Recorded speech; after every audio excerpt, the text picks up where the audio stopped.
Welcome, everybody. I'm going to share my screen. We are going to be talking about the BIZBOK updates and how that applies to your course and your learning and all of it. So do let me know if you have any questions. You can just put it in the comments and I will get back to you on them. We got quite a comprehensive session today, so there's quite a bit to get through. Okay, firstly, it's BIZBOK 13. You know that there's updates every year, which we go through. So just to give you a point of view, so if you're a business architect or you're looking to become a certified business architect, the Guild offers the BIZBOK and the CBA or the Certified Business Architecture exam. So those who haven't met me before, my name is Deirdre Karen, and I am the founder of Agora Insights. I'm also the founder of Aiden, which is generative AI we've recently released.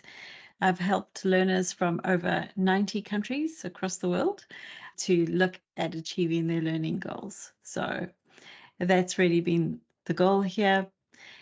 Worked with really thousands of people and helping them get certified, not only in business architecture, but also in business analysis.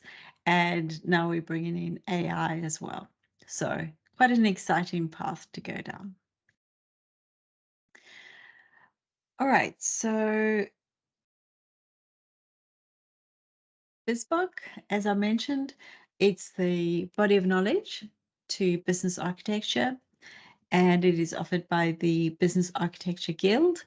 We are a Guild accredited training partner, and so we offer our course. Now, for those who are joining the session but aren't architects or aren't preparing for the exam, please don't worry about any of this. Right now, this is just an update to what has changed in the BIZBOK guide. So for those who are wanting, because this did happen last year, so for those who are wanting to become a business architect, don't feel overwhelmed. This sounds very overwhelming in the beginning. Probably the best session is to go and have a look at the background of what is business architecture, and you can see there's free resources that you can find on our site. I'll provide some links. But for those who are studying BIZBOK, whether or not you're in the course, this is going to help you just understand what has changed since the release and what does that mean in terms of the exams. So hopefully that'll give you a little bit more insight. So this change has primarily been about really updating some terms and some explanations. So what has been good in my mind about this change is that it is focusing a lot more on providing kind of real life explainers to certain areas within the BIZBOK. It's also looked at some of the kind of relationships and how those work, but none of it essentially or fundamentally changes what we do in the BIZBOK. So again, very important things to consider here. So as a note, for those who study in the exam, this version of the BIZBOK is aligned with the current exam. There are no contrary statements. So there are one or two small updates we need to make in our course, but that is all planned. So, and literally talking maybe one or two. Newer versions of BIZBOK may provide more in-depth examples, but all the materials continues to be covered and will be aligned. So this is where BIZBOK is starting to move more to making sure that the principles, making sure that the definitions, making sure that the way that we do certain things is covered in the actual exam. And then the examples that are used, that might change. So there might be more insight, there might be more examples that are provided. And so you wouldn't have to necessarily worry about it from an exam perspective, which is great for us because there have been quite a few changes over the years. So again, don't let this overwhelm you with all the changes. So you'll see I've highlighted in yellow the different types of changes. So several changes in strategies, and these again are just definitions, just making sure there's clarity on what those different changes are. And then initiatives, so updates to the guidelines and the meta model. And you can see most of it is in the internal aspects of what we do in BizBook. There've been no changes to capabilities and no changes to value streams. There might be a couple of definitions that have been added in BizBook, but absolutely nothing that's going to affect your exam at this point. And then products. So there actually has been quite a significant change in terms of the structure and how that all works. And I'll obviously show you some insight into that. And then when it comes to organization, this is just a meta model change. So it's very minimal. It's really just around updating that meta model. Stakeholders, there's been several changes, which I'll highlight for you. And then updates to the guidelines and some examples happen under information mapping or information concepts. Metrics as well has been updated, and there's a little bit of a cross between strategies and metrics here in the update. And as we get into it, I'll give you a little bit more information. And then in terms of policies, very minimal, just one term and slight changes to the meta model. So there's been quite a lot of changes to the meta models, but again, I'll show you that the changes are quite minimal, and the move is more to provide explainers rather than trying to change the actual, let's say, training and value of architecture per se. So we're going to start with organizational mapping. So this one, again, is super, super small. All it has added is a decomposition into the objective. So the update is to represent the objective decomposition, which enables the business unit owned objectives to roll up to the higher level. So quite important.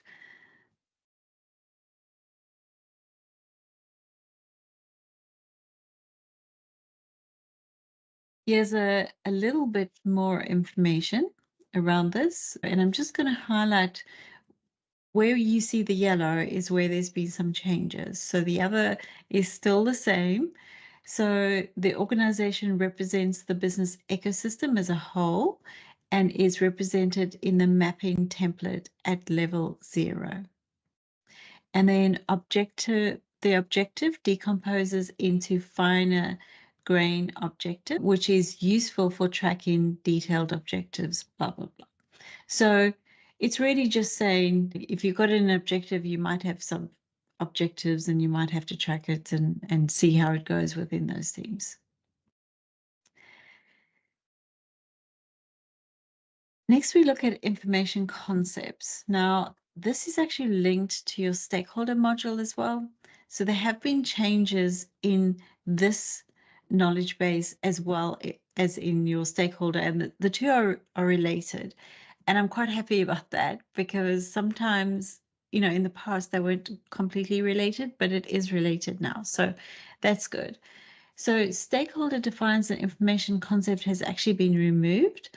I would definitely agree with this because the information concept doesn't necessarily have to have a specific stakeholder associated with it.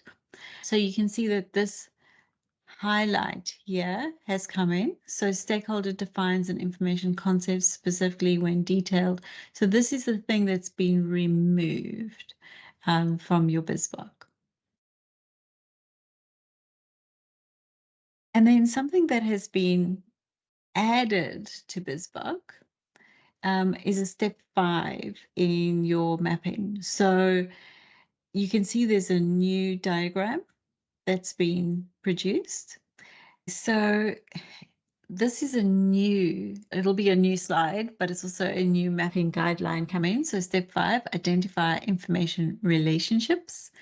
And this is revised and clarified information concept relationship mapping. That has been the purpose of the change that has occurred here. So some important things to remember. So one of the important things here is to formalize when and when not to show the related information concepts in an information map. So you'll see that there's quite a few changes that have occurred here. Now, I won't go into all the details because that's obviously going to be a part of the course, but really, if I had to summarize what it's trying to do, is trying to say what is the information concept and what isn't, and how the relationships work. So that has been added, and this will be added to your course as well. That's one of the big changes that has happened.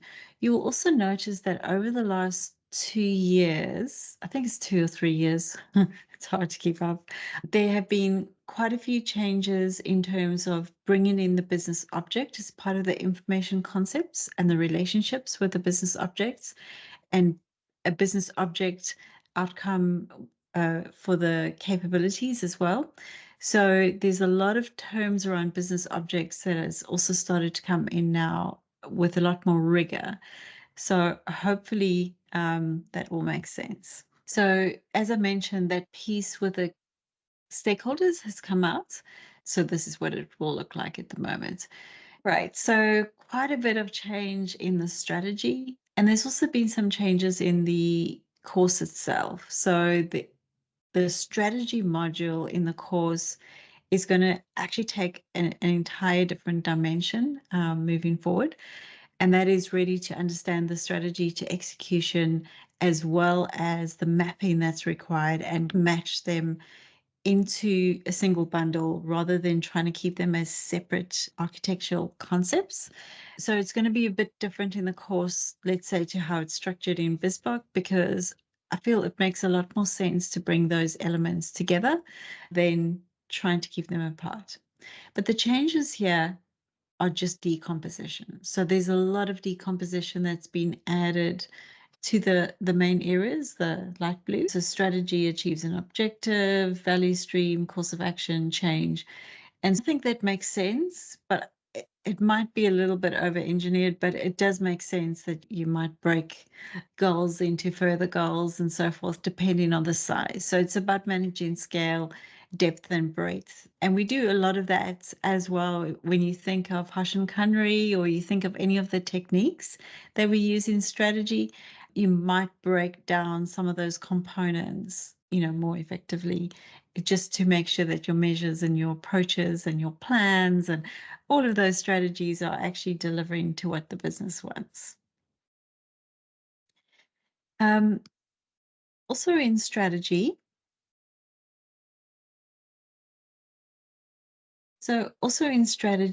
there's been improvements to the definitions of strategy. So the strategy domain breaks into important domain elements. So this is just breaking down the key areas that links to the knowledge base. Remember, that's what it's shown there. So there's a goal, there's an objective, there's a course of action, there's change. I'll add a little bit more into that. I just wanted to point out that the objective says quantitative.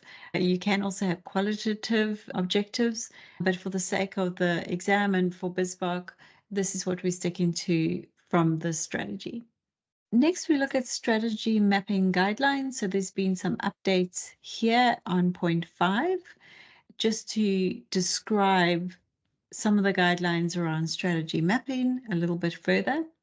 And similarly, so as you can see, there's now a guideline that's been updated. And for me, that's quite important in the training as well as the exam preparation.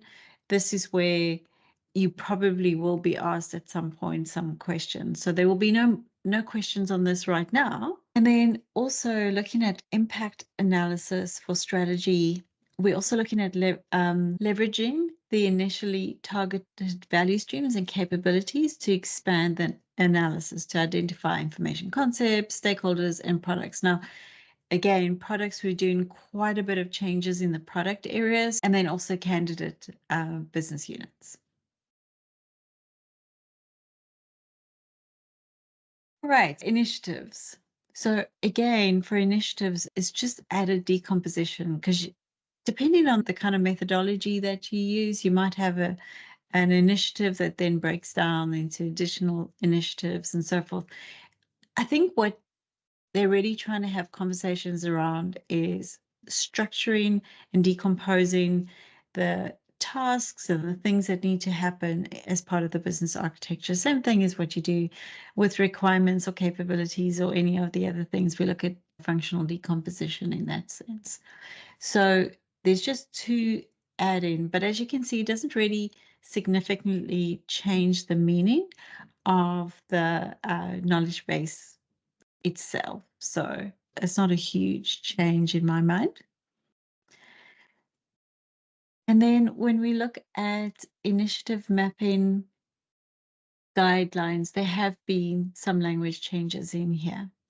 So this does need to be updated just in terms of the exam and the course, but these are minor. One of the key things to understand when you're doing the exams, there's a difference between the title and the description. So remember, as I said, when they're making changes now, they might elaborate on the descriptions, but this is not going to change your exam question, which will be around mostly the title that you have here.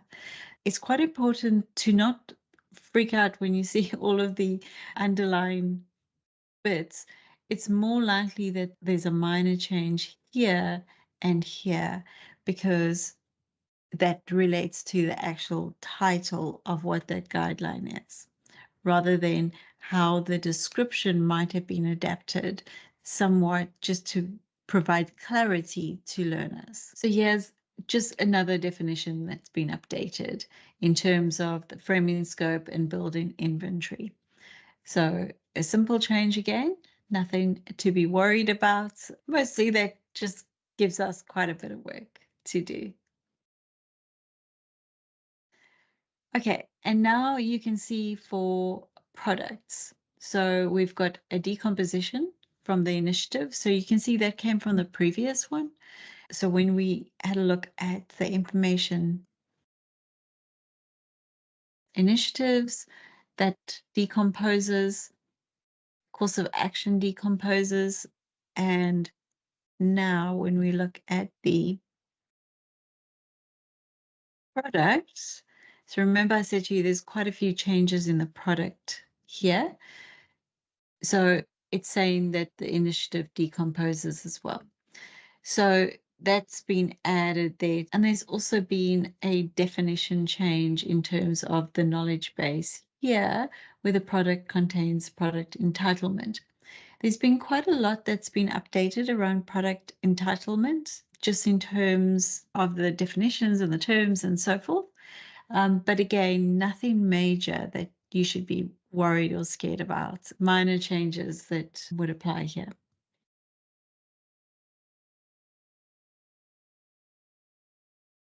Okay, so as I mentioned, most of the bigger changes that have occurred have happened in product mapping. So this has undergone a general update to accommodate expanded and new product mapping templates. So remember the images that you have in BizBook?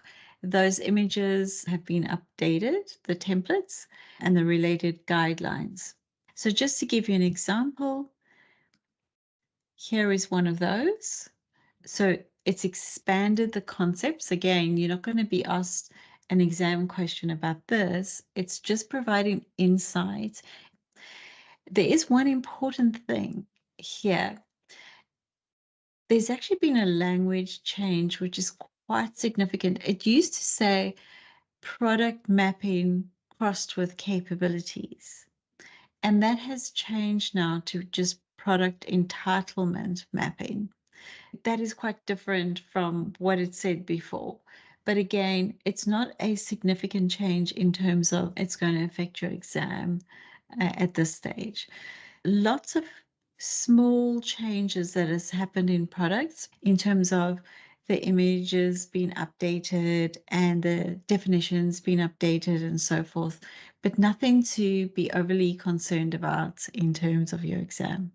So quite a bit with stakeholders. Now, you'll notice that this diagram has changed. And remember, I showed you the information concepts knowledge base, where this, so stakeholder no longer went to information concepts.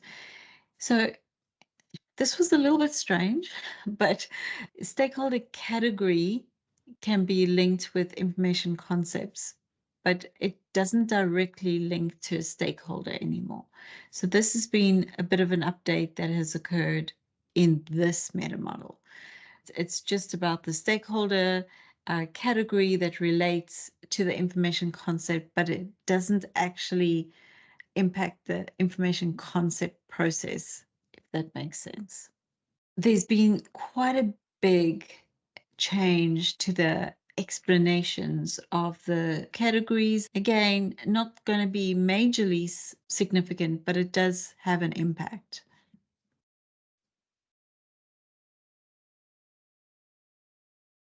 Okay, and then some minor things.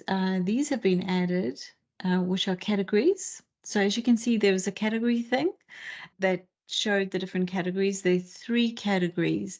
Now, when we looked at what they used to have was broken down into this, they've now joined it into kind of these areas, customer, partner, and human resources. I think there's still space for things like competitors and disruptors and things that don't fit into these three boxes. So I've created an other and left that there for now. But in terms of your BizBook has really defined it into these three areas. So that's what you're sitting with. This concept has been adjusted completely when we look at the principles of stakeholder mapping. So information about stakeholder is managed by information concepts. They've brought information concepts in much more than what was occurring previously, which I think is really good. That align to the category in which that stakeholder has been assigned. So this has been completely redefined from what it was previously, which is around the particular stakeholder. So that's another update that has occurred.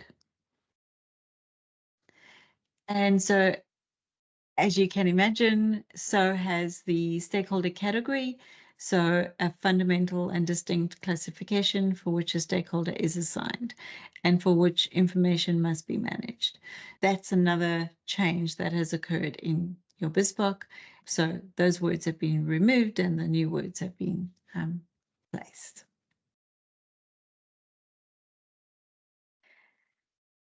And then here, what they've done here is actually not change the guidelines particularly, but have added some explainers to the guidelines.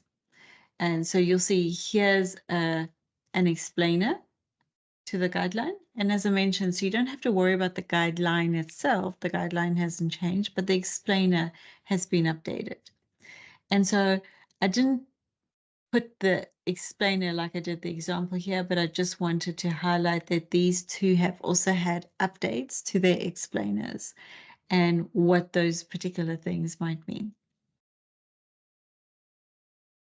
Now, with this one, they've added some terms around business object and business stakeholders and information concepts and how that matches to stakeholder types and so forth. So there's been a bit of a mapping here.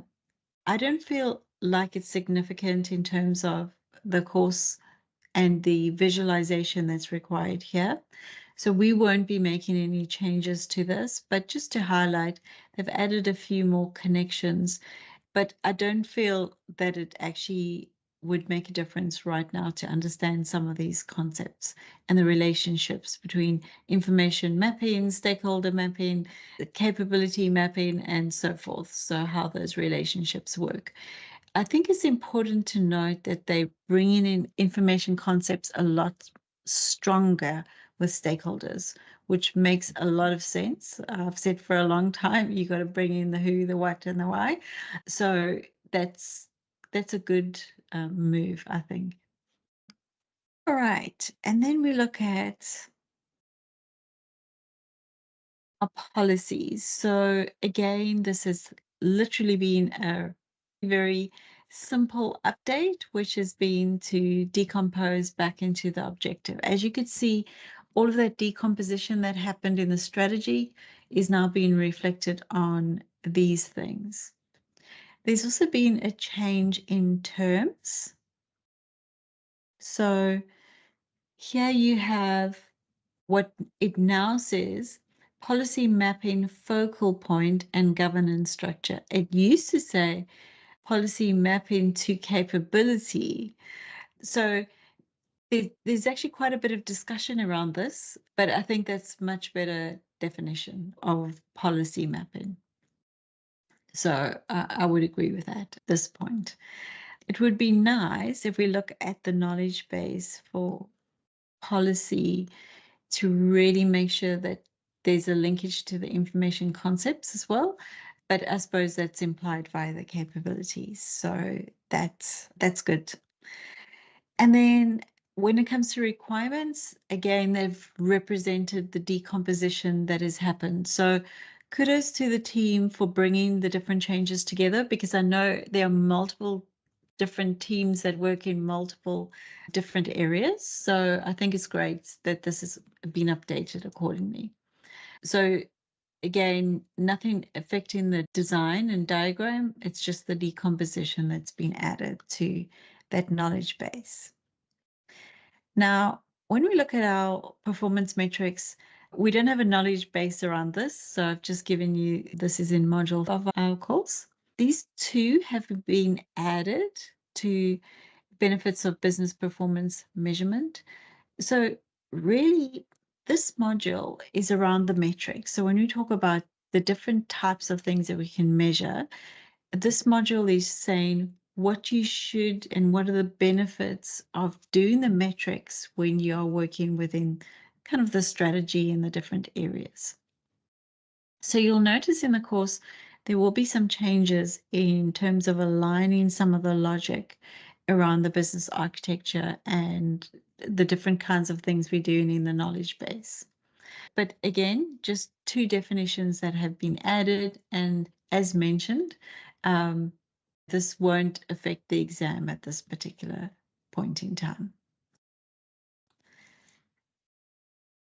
There has also been a principle that's been added, so low performing, high payback targets are prioritized. These are just giving you advice into how you would be doing measurements. And so they're really good, but there's just one more that's been added into the list.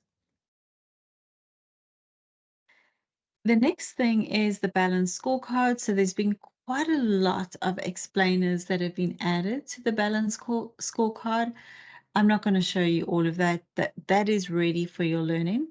I do want to highlight that the balance scorecard is spoken as one of the strategy mapping techniques that can be used. So there's actually quite a lot of crossover between the two at this particular stage.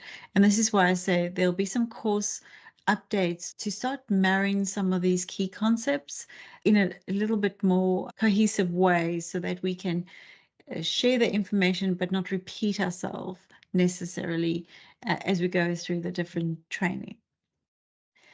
Also, what has occurred is business breadth has been redefined, and specifically, and this is probably more significant, business breadth has been redefined because it considers how improving a capability that is performing poorly in one area could be extrapolated across multiple value streams, business users, and product offerings. So what I wanted to point out here is you can see that this is now focusing on how the capability is performing and then how it would affect multiple value streams, business unit. Products has been brought in, which wasn't there before.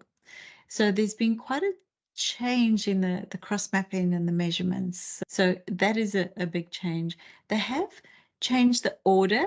I don't feel that's relevant for the training. So we won't change the order of the 4 elements that really sit in here, but there has been a change. There's 1 or 2 other minor changes that aren't significant at all. So it might have been an edit or something like that, which I haven't mentioned in this session. The importance of all of this is just to understand some of the language changes and how the knowledge bases are affected in these changes. And of course, how that affects you in your exam. So let's just go back to your exam structure. So these are the things you get measured on during your exam process. So you have to understand the concepts, the fundamental concepts of business architecture, and this is module 0 in your course. The business architecture core mapping knowledge, modules 1 to 4. And that there's definitely been a lot of attention that's also been added to this in this breakdown session, which is the extended mapping 5 to 9. And then when we look at business architecture alignment with relative disciplines, these are the modules, and then the performance assessment. So there's going to be quite a big change happening in this particular space because that has been updated. So I imagine some new quiz questions will be coming in very soon. The role of the business architect, architecture governance, and the scenario and the infrastructure, which is around the knowledge base. These 4 all sit under module 10. And so this is mostly just understanding some of the roles and how these things work. So again, there'll be some modifications. This is where our study guide really comes in.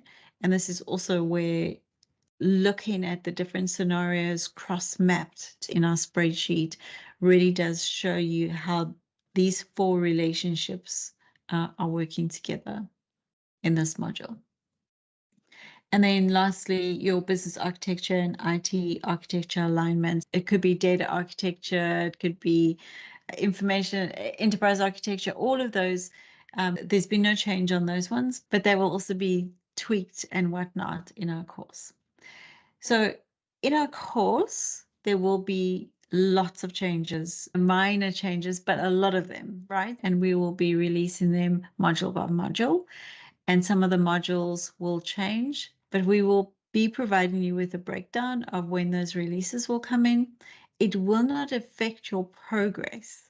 So it's just us updating things, and there will be notes just to highlight for individuals, just in case they're nervous about the exams. But there's nothing to be worried about. Everything is sweet. The changes that I've discuss with you are that minor that it's not going to make a huge difference in terms of your preparation. But obviously, from our perspective, we're quite happy with the alignment that the Guild is having to provide more explainers, but to make less changes in the fundamentals and those areas of your learning. For those who are planning to get certified, I often say this, and I will say this again, don't be afraid if you've never been a business architect before. A lot of people want to understand how they can transition. It just involves learning. So you have to start with the learning, and you really have to understand the fundamentals, and you have to prepare, and you've got to be in it, right? You've got to want to do it to get to that point. So our program is geared to cover all aspects of business architecture in preparation for your certification exam. Of course, that's just one step, right? You will still need to join communities and you'll still need to learn more, but this is a great start to get the knowledge and to really understand the theory behind the architecture. Make sure you got the right knowledge, etc. So we obviously do have our course, and we've taken hundreds of people through that course. So I feel like it's working. So do have a look at that if you are serious about getting at least the badge and understanding the knowledge. But don't be afraid of doing an exam, right? I've always said to people, even if you go and do the exam and you don't pass the first time, you can do it again. It's not like you can't do it again. We've had a 100% pass rate so far, so I'm not worried about the pass rate, or at least as far as I know. But I don't want people to be caught up with imposter syndrome or anything like that, thinking that they won't be able to achieve it. All right, so those are the updates. There's also some introduction to business architecture that I mentioned in the beginning that I will start releasing on LinkedIn. Simple explainers, just so that people understand what business architecture is. And we're going to stick to the BIZBOK just to make sure there's clarity for everybody. The BIZBOK is a guide. It's a great guide to help you understand the architectural framework. You don't have to follow it explicitly, but for your preparation for your exam, you do have to follow whatever has been put into the BIZBOK.